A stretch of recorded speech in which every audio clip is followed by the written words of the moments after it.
ఆచార్య కొండ లక్ష్మణ్ బాపూజీ స్ఫూర్తితో రాజ్యాధికారాన్ని బహుజనులకు చేరువ చేద్దామని బీసీ సంక్షేమ సంఘం జాతీయ అధ్యక్షుడు ఆర్ కృష్ణయ్య అన్నారు.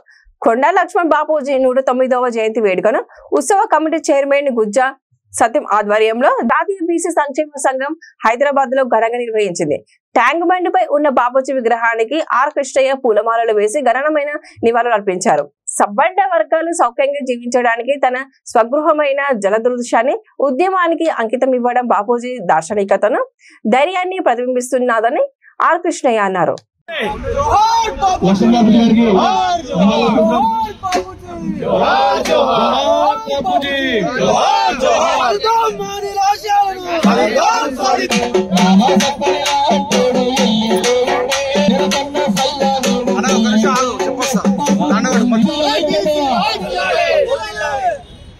ఆర్ కృష్ణ గారి నాయకత్వం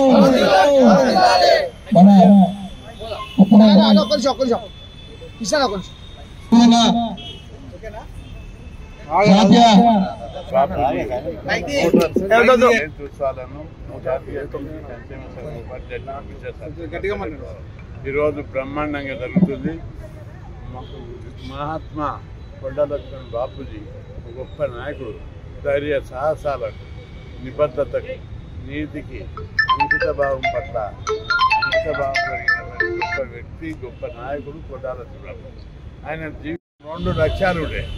ఒకటి బీసీలకు రాజ్యాధికారంగానే ఈ తెలంగాణ ఏర్పడ్డ తర్వాత తెలంగాణకు బీసీలు ముఖ్యమంత్రి కావాలి. అదే స్వతంత్రం వచ్చి 76 ఏళ్ళు అయింది.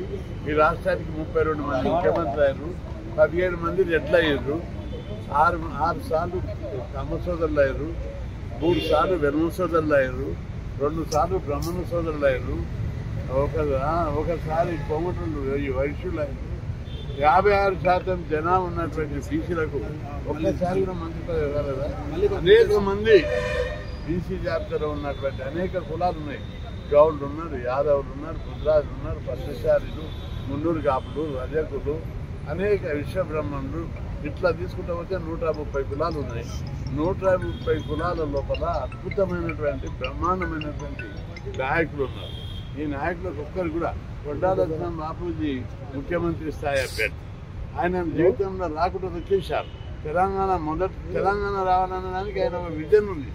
చిన్న రాష్ట్రాలు ఏర్పడితే ముఖ్యమంత్రులు అంతా బలహీన వర్గాలు అవుతారని ఆయన సిద్ధాంతం. ఆ దిశగానే ఆయన వర్కౌట్ చేసాడు. కాబట్టి తెలంగాణ ప్రజలందరూ కొండ లక్ష్మణ్ బాపూజీ ఆశయాలకు తగ్గట్టు ఆయన తోటి దాదాపు 76 నుంచి నేను ఉస్మాన్ యూనివర్సిటీలో లా కాలేజీ ప్రెసిడెంట్ ఉన్నప్పటి నుంచి నాతోటి ఆయన సన్నిధి గారి ముఖ్య అతిథిగా విచ్చేసిన ఈ కార్యక్రమంలో ఆచార్య కొండ లక్ష్మణ్ బాపూజీ 109వ జయంతి కార్యక్రమాన్ని ఘనంగా నిర్వహించాం. ఆచార్య కొండ లక్ష్మణ్ బాపూజీ 3 తరాలకు చెందిన ఉద్యమకారుడు. ఆయన తొలి దశ తెలంగాణ ఉద్యమం, మలిదశ ఉద్యమం, అలాగే స్వాతంత్ర ఉద్యమంలో కూడా పాల్గొన్న గొప్ప త్యాగధనుడు. అలాగే 1969 సంవత్సరంలోనే ఆయన తెలంగాణ కాంక్ష కొరకు, తెలంగాణ సాధనలో భాగంగా తనకున్న మంత్రి పదం త్యాగం చేసిన గొప్ప త్యాగశీలి ఆచార్య కొండ లక్ష్మణ్ బాపూజీ గారు. మరి అలాంటి గొప్ప త్యాగశీలి ఆనాడు కలలు కన్న భౌగోళిక తెలంగాణ అయితే సాధించాం, కానీ ఆయన కలలు కన్న సామాజిక తెలంగాణ ఇంకా కలగానే మిగిలిపోయింది.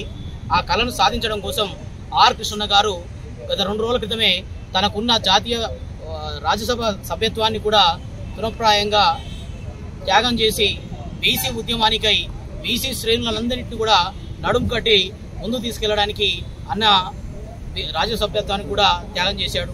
మరి మన ముందున్న సమగ్ర కులగణన అనే అంశం పైన ఇప్పుడు బీసీ సంక్షేమ సంఘం తీవ్రంగా రిజర్వేషన్ల కోసం, అలాగే చట్టసభల్లో రిజర్వేషన్ల కోసం, సమగ్ర కులగణన కోసం బీసీ సంక్షేమ సంఘం ఆర్ కృష్ణ గారు ఇప్పుడు గలమెత్తి ఉద్యమాన్ని కొనసాగిస్తున్నారు.